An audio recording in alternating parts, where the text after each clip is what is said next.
ఏడాది పాలనపై ఏఐసిసికి రిపోర్ట్, నేడు ఢిల్లీకి రేవంత్. అంశాలపై అగ్రనేతలకు వివరణ, కేబినెట్ విస్తరణ, నామినేటెడ్ పదవులపై డిస్కషన్, డిసెంబర్ 9 ఉత్సవాలకు ఇన్విటేషన్లు. లోక్సభ స్పీకర్ ఓం బిర్లా ఫ్యామిలీ మ్యారేజ్కు హాజరు. సీఎం రేవంత్ రెడ్డి నేడు ఢిల్లీకి వెళ్లనున్నారు. రాష్ట్రంలో కాంగ్రెస్ ప్రభుత్వం ఏర్పాటై ఏడాది కావస్తున్న సందర్భంగా సర్కార్ పనితీరును ఏఐసిసి అగ్రనేతలకు వివరించనున్నట్లు సమాచారం.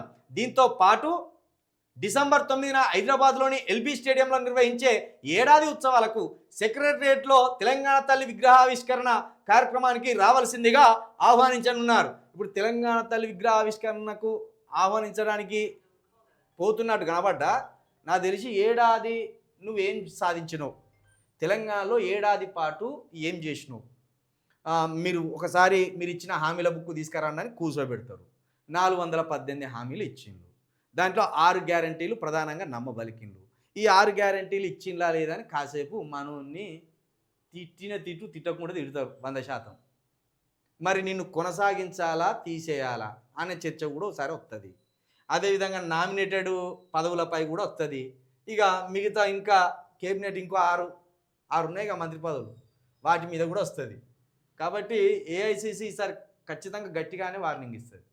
ఎందుకంటే స్టార్ క్యాంపెయినర్గా మహారాష్ట్రకు పోయింది కదా, అక్కడ 12 నియోజకవర్గాలు రేవంత్ రెడ్డి గారు ప్రచారం చేసింది కదా, ఆ 12 నియోజకవర్గాలు ఒక్కరు కూడా గెలవలేదు. వైపు ఎక్కడ చూడు నిరసనలే కదా రాష్ట్ర వ్యాప్తంగా.